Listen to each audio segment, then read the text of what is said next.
तो जब भी हम अपने घर के अंदर फ्लोरिंग लगवाते हैं तो हमारे पूरे घर का लुक जो है वो कम्प्लीटली चेंज हो जाता है। और जहां तक बात आती है फ्लोरिंग लगवाने की, तो आजकल आपके सामने बहुत सारे ऑप्शंस अवेलेबल है। जैसे कि अगर आप चाहो तो टाइल के तरफ जा सकते हो, कुछ लोग अपने घरों के अंदर मार्बल जैसे ऑप्शन की तरफ जाते हैं, तो कुछ लोग बजट के चलते पीवीसी विनाइल फ्लोरिंग यानी कि जिसे पीवीसी कारपेट भी कहा जाता है, उस ऑप्शन की तरफ जाना पसंद करते हैं।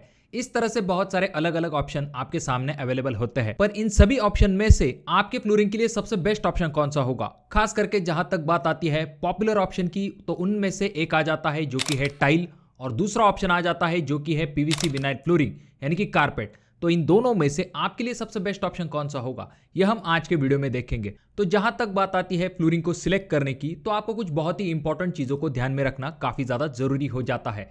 जैसे कि आपको यह देखना चाहिए कि फ्लोरिंग लगाने के बाद आपके घर का लुक किस तरह से दिखाई देगा। उसके बाद में प्राइस जो है वो भी काफ़ी इंपॉर्टेंट फैक्टर है, तो उसे भी कंसिडर करना काफ़ी ज़्यादा ज़रूरी है। उसके बाद में जो कोई भी आपकी फ्लोरिंग आप लगाने वाले हो, उसकी ड्यूरेबिलिटी कितनी है, उसकी लाइफ कितनी है, ऐसे भी इंपॉर्टेंट फैक्टर आपको कंसिडर करना काफ़ी ज़्यादा ज़रूरी है। तो इसलिए आज का ये जो वीडियो होने वाला है, इसमें हम ये जो दोनों टाइप की फ्लोरिंग है, फिर चाहे वो टाइल हो या फिर कारपेट फ्लोरिंग हो, इन दोनों के क्या क्या फायदे होते हैं, कितना कॉस्ट आपको आ सकता है और आपके लिए कौन सा ऑप्शन सबसे बेस्ट रहेगा, यह हम आज के वीडियो में देखेंगे। तो वीडियो काफ़ी काम की और इंटरेस्टिंग होने वाली है, इसीलिए इस वीडियो को पूरा ज़रूर देखें। चैनल पे अगर आप लोग नए आए हो तो चैनल को ज़रूर सब्सक्राइब कीजिए। तो सबसे पहला पॉइंट आ जाता है जो कि है इंस्टॉलेशन। तो यहाँ पर पीवीसी विनाइल फ्लोरिंग का इंस्टॉलेशन जो है वो टाइल फ्लोरिंग से बहुत ही आसान होता है। जहां पर आपका सरफेस रेडी है वहां पर एसआर यानी कि सिंथेटिक रबर की मदद से इस पीवीसी विनाइल फ्लोरिंग को चिपकाया जाता है। ये करते समय कुछ चीजों की तरफ ध्यान देना पड़ता है, जैसे कि जॉइंट प्रॉपर होने चाहिए, बबल छूटने नहीं चाहिए। इस तरह की चीजों की तरफ ध्यान देते हुए आप आसानी के साथ कारपेट फ्लोरिंग को लगवा सकते हो। वहीं पर अगर हम टाइल की बात करते हैं तो टाइल के लिए आपको पहले तो सरफेस का प्रिपरेशन करना पड़ता है, उसके बाद जाकर आप जो है टाइल का इंस्टॉलेशन कर सकते हो। और रही बात टाइम की, तो कारपेट फ्लोरिंग लगवाने के लिए आपको बहुत ही कम समय लगता है। 600 से लेके 800 स्क्वायर फीट एरिया दो लोग एक दिन में कवर कर सकते हैं कारपेट फ्लोरिंग का। वहीं पर जो टाइल है उसके लिए आपको बहुत ही ज्यादा समय लगता है। तो इसी वजह से इंस्टॉलेशन और टाइम का पॉइंट जो है वो कारपेट फ्लोरिंग की तरफ जाता है। तो ये जो कारपेट होता है दो फॉर्मेट में आपको मिलता है। पहला होता है रोल फॉर्मेट में और दूसरा होता है टाइल फॉर्मेट में। जो रोल फॉर्मेट होता है उसकी लेंथ जो है वो लगभग 6 फीट तक होती है, और जो टाइल फॉर्मेट होता है उसमें आपको 1 बाय 1 की टाइल्स मिलती है या फिर 6 इंच बाय 36 इंच की पट्टी भी मिलती है। तो यहाँ पर जो रोल फॉर्मेट में कारपेट आपको मिलता है उसका कॉस्ट डिपेंड करता है कि आप कौन से क्वालिटी का कारपेट लेते हो उसके ऊपर। यहाँ पर कॉस्ट जो है वो 20 रुपए से लेके 50 रुपए तक अवेलेबल होता है, और जैसे जैसे आप बड़ी रेंज में जाएंगे तो आपको 150 रुपए तक का भी कारपेट मिल सकता है। और अगर हम टाइल की बात करते हैं तो टाइल में बहुत सारे टाइप्स होते हैं, जैसे कि vitrified, double charge, single charge, nano, PGVT, इस तरह के बहुत सारे टाइप जो है आपको टाइल में मिल जाते हैं। अब बात करते हैं नेक्स्ट पॉइंट के बारे में जो कि है ड्यूरेबिलिटी। तो ड्यूरेबिलिटी का पॉइंट नो डाउट जाता है टाइल की तरफ, क्योंकि टाइल जो है वो बहुत ही मजबूत होती है। सालों साल तक आपको इसमें कोई भी दिक्कत दिखाई नहीं देती है। फिर चाहे टाइल आप अपने घर के अंदर लगवाओ, शॉप के अंदर लगवाओ या फिर हाईली ट्रैफिक वाले एरिया में लगवाओ, आपको कोई भी दिक्कत दिखाई नहीं देगी। वहीं पर अगर हम कारपेट की बात करते हैं तो कारपेट जो है वो टाइल इतना डेफिनेटली ड्यूरेबल नहीं होता है। आगे चल के कारपेट में आपको छोटी मोटी समस्याएं दिखाई दे सकती है, जैसे कि कारपेट जब आप फर्नीचर को शिफ्ट करते हो ऐसे समय में फट सकता है। इसका कलर जो है आगे चल के थोड़ा सा फेड भी दिखाई देने लगता है, खास करके अगर धूप वाले एरिया में अगर आपका कारपेट आता है तो वहां पर उसका कलर जो है वो जल्दी फेड हो जाता है, और कभी कभी कोनों से ये कारपेट उखड़ना शुरू हो जाता है। इस तरह की छोटी मोटी समस्याएं जो है वो आपको कारपेट के ऊपर दिखाई दे सकती है।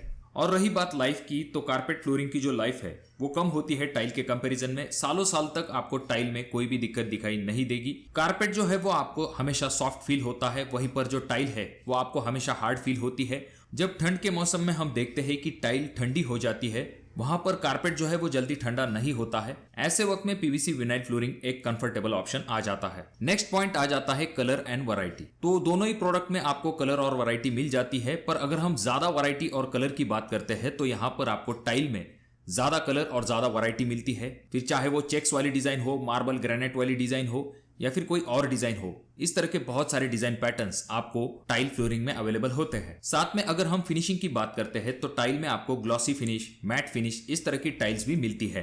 अब बात करते हैं नेक्स्ट पॉइंट के बारे में। अगर हम टाइल की बात करें तो टाइल को आप किसी भी जगह पर लगा सकते हो, फिर चाहे आपका हॉल हो, किचन हो या फिर बाथरूम हो।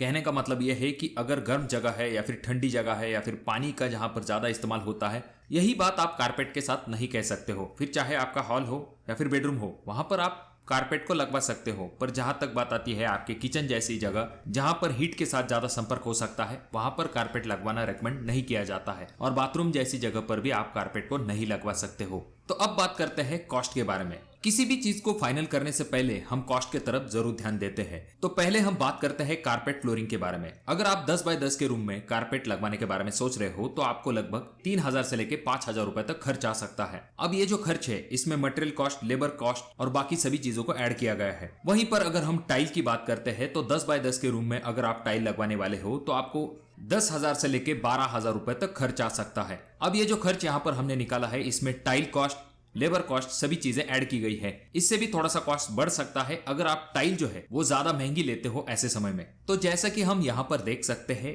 कारपेट फ्लोरिंग का कॉस्ट जो है वो बहुत ही कम आता है टाइल के कंपैरिजन में। तो क्या इसका मतलब ये है कि आपको आपके घर के लिए पीवीसी विनाइल फ्लोरिंग का इस्तेमाल करना चाहिए? तो इसका जवाब होगा कि ये डिपेंड करेगा कि आप कहां पर इसका इस्तेमाल करना चाहते हो। देखिए दोस्तों, जहां तक बात आती है आपके घर की, तो आपके लिए एक बेस्ट ऑप्शन आ जाता है जो कि है टाइल। भले ही टाइल का कॉस्ट थोड़ा सा ज्यादा होता है, पर यहाँ पर आपको ध्यान में रखने वाली बात यह है कि इसकी लाइफ जो है वो भी ज्यादा होती है। ये जो टाइल्स होती है ये बहुत ही ड्यूरेबल होती है। इनमें आपको बहुत सारी वैरायटी मिलती है, बहुत सारे टाइप की डिजाइन्स मिलती है और भी अलग अलग टाइप की फिनिशिंग मिलती है जो कि आपको कारपेट फ्लोरिंग में कभी भी नहीं मिलती है। और टाइल की वजह से आपके घर का लुक जो है वो भी अच्छा दिखाई देता है। और आप इन टाइल का इस्तेमाल चाहे आपका किचन हो, बाथरूम हो, सभी जगह पर कर सकते हो। और अगर आप सस्ते के चक्कर में कारपेट फ्लोरिंग लगवाने के बारे में सोच रहे हो तो आपको ये जरूर ध्यान में रखना चाहिए कि टाइल की लाइफ डेफिनेटली ज्यादा होती है। और अगर आप उतने सालों के अंदर 3-4 बार कारपेट को बदलवा लेते हो तो ऐसे वक्त में आपका खर्च जो है वो टाइल से भी ज्यादा हो सकता है। और जब भी हम कारपेट को लगवाते हैं तो सिर्फ कारपेट का कॉस्ट कंसीडर करते हैं। ये जरूर ध्यान में रखने वाली बात होती है कि डायरेक्टली पीसीसी के ऊपर आप कारपेट को नहीं लगवाते हो। आपको जो है स्मूथ सरफेस पहले बनाना पड़ता है, उसके ऊपर आप जो है कारपेट लगवा सकते हो। कुछ जगह पर फर्श के ऊपर भी कारपेट को लगवाया जाता है क्योंकि फर्श का लुक जो है वो ओल्ड हो जाता है। न्यू लुक के लिए लोग जो है उसके ऊपर कारपेट को लगवाते हैं। यानी कि कारपेट लगवाने के लिए आपको हमेशा स्मूथ सरफेस की ही जरूरत होती है। अगर सरफेस सपाट नहीं है, उसके ऊपर अंडुलेशंस है, तो ऐसी चीजें कारपेट के ऊपर से भी दिखाई दे सकती है।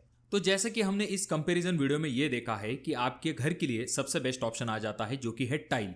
पर कुछ जगह ऐसी भी होती है जहां पर आप कारपेट का इस्तेमाल कर सकते हो। जैसे कि अगर आप किसी रेंटल प्रॉपर्टी के ऊपर फ्लोरिंग करवाना चाहते हो तो ऐसी जगह पर आप कारपेट का इस्तेमाल कर सकते हो।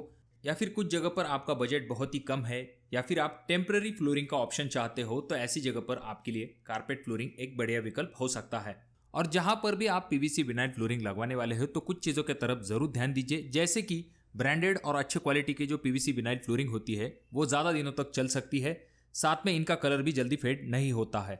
और थिकनेस के तरफ भी ध्यान दीजिए, जितनी कम थिकनेस होगी उतना ही जल्दी कारपेट खराब हो सकता है। तो इसीलिए 2 mm या फिर 3 mm से कम थिकनेस वाले कारपेट का इस्तेमाल मत कीजिए। तो दोस्तों, आपके हिसाब से कौन सा ऑप्शन सबसे बेस्ट रहेगा, टाइल या फिर कारपेट? कमेंट करके जरूर बताइए। और अगर आपको ये वीडियो पसंद आया हो तो जरूर इसे लाइक कर दीजिए, अपने दोस्तों के साथ जरूर शेयर कीजिए। और ये जो तीनों वीडियो है इनमें से कोई एक वीडियो आपके जरूर काम में आ सकती है।